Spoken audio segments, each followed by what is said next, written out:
السلام عليكم، ازيكم عاملين ايه؟ النهارده هنشاهد هدف سفيان رحيمي المغربي لصالح نادي العين الاماراتي ضد نادي بخاتور في دوري ابطال اسيا العام 2024-2025. هنلاحظ هنا ان بداية الكرة ستصل الى زميله قبل منتصف الملعب، وهنا زميله في الفريق باللمسة واحدة لعبها امامية لصالح سفيان رحيمي اللي انطلق باتجاه المرمى منفردا من قبل منتصف الملعب، وينطلق سفيان رحيمي استلامها بالفعل.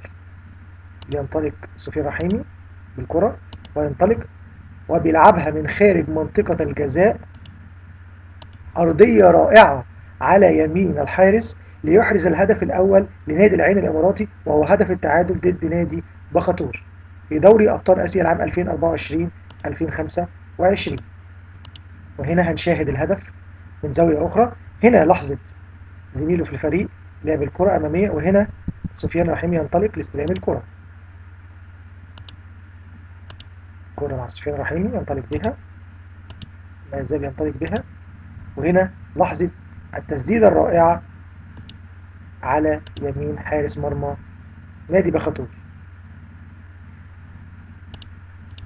وفي النهاية أتمنى منكم الضغط على زر الاشتراك وتفعيل زر الجرس ليصلكم كل ما هو جديد من مشاهدة أهداف المباريات وتحليلها القادمة. شكرا لكم.